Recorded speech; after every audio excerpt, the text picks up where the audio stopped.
It's bad. Crisis on Infinite Earths Part 2. The reviews are pretty dooky, with the common consensus that it's boring, confusing, and has too many characters, leading to the much anticipated return of Batman Beyond to only have 3 lines. Why break off their attack? I'd credit all this with the fact that the film just simply does not give a because despite being an adaptation of one of the most popular comics ever, it's not at all interested in appealing to a wide audience for the reason that at foremost, this film is a collection of answers, here to fill in missing character motivation, storytelling details in other films. I'd say this makes it made for no one, but in reality, it's made for me!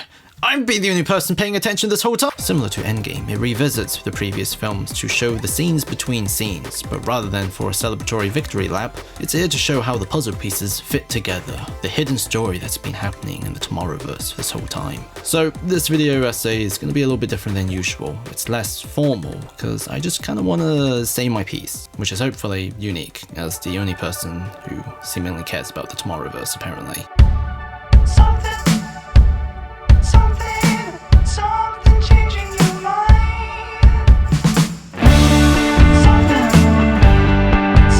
Both Part 1 and Part 2 are disaster films about characters reacting to what seems to be an unstoppable natural phenomenon while mildly indulging in some classic superhero action. I can't stress the word mildly enough though. Part 2 almost has like no fight scenes, almost until the very end. The pacing is instead constructed through cross-cutting between all the monologues. Why? So it feels busy like a montage, but not a lot technically happens. Almost the entire opening 40 minutes in fact are just explanations. Not right now, Kara. Don't quote me on this, but this feels kinda like a cost-cutting measure to balance the budget, so Part 1 and Part 3 can have more elaborate animated action sequences, while all 3 can also be 20 minutes longer than the usual DC animated movie. The negative consequence is that, well, you're gonna create the consensus that the film is boring, confusing, and has too many characters, leading to the much anticipated return of Batman Beyond to only have 3 lines. But on the other hand, and I'm probably the only person who thinks this way, I kinda enjoyed not having loads of obligatorily long fight sequences in empty streets and warehouses. I was just engaged by the performances, the thick atmosphere from the ominous cold ambience, and the subtle character writing.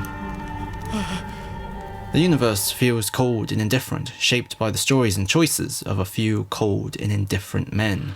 The effortless viciousness of 100 adolescent boys. Where Part 1 framed everything around the story of Barry Allen, his life, his love, his confusion, and his sacrifice, which gave everything focus and heart, Part 2 tried to cohere all the events through 3 characters who stand above it all as puppeteer-like influences, therefore framing the story in a more objective perspective. This is where the Monitor comes in. The Monitor is the one with the arc. He starts out so experienced by the never-ending destruction of worlds, including Krypton. We observe and record all events in this universe, and those surrounding it.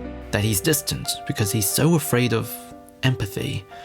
So he's not entirely desensitized. He represents the natural desire to escape into apathy in order to protect one's heart from the dangers of caring. This is where Kara comes in, literally in the way of his view. At first he's dismissive, but he shares a meal with her to bring her out of her trauma, gives her classes, and as she becomes the companion he never knew he wanted, he's hurt for the first time when she leaves and is inspired when she won against all the odds in Legion of Superheroes. Literally by watching the film. It's all rather cliched, but personally I found it kind of engaging because it's so subtle.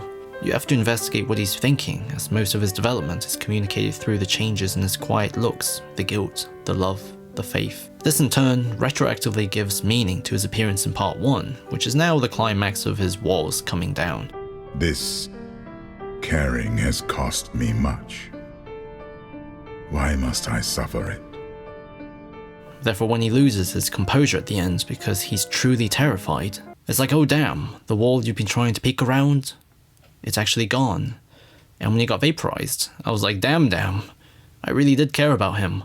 On the other end of the story, you've got Psychopirate, the opposite of Kara. He's got the power to feel what others feel and influence them with his own. But instead of being inspirational, he turns everyone into his toys. I learned the painful cacophony of so many people's conflicting emotions can be alleviated by everyone feeling the same.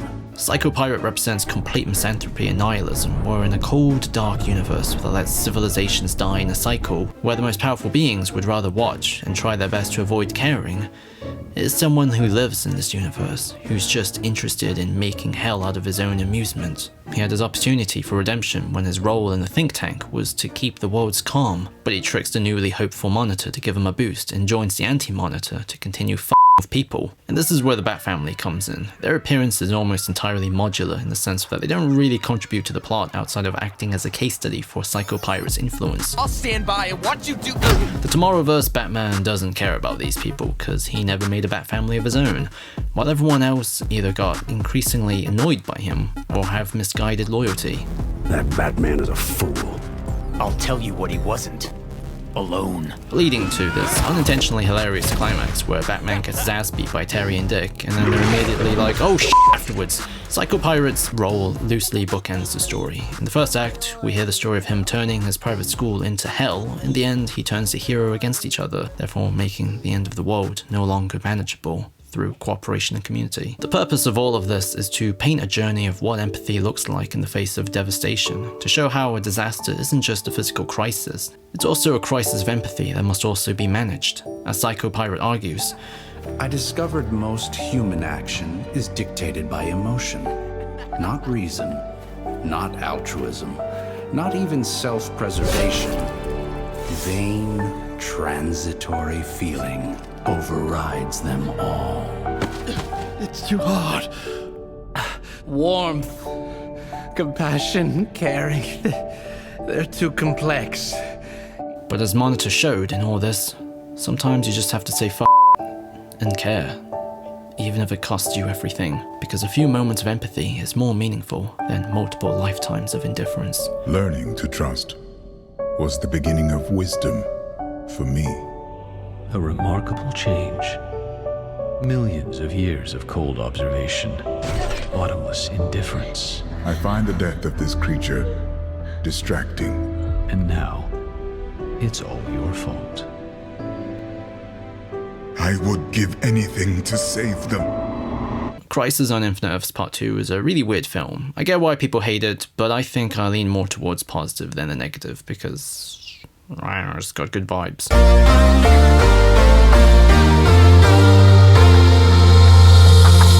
I'm so confused right now, baby. Didn't work for us, didn't work for us. And I guess it's over now, baby. Didn't work for us, didn't work for us.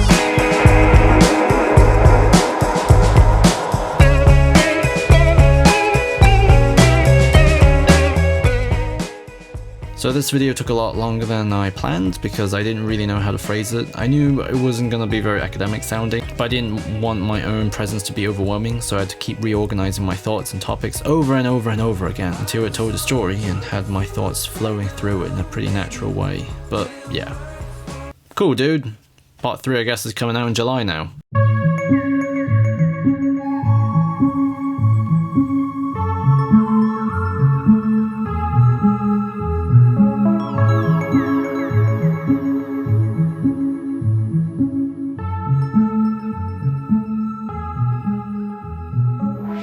Secondhand, I felt a bit for.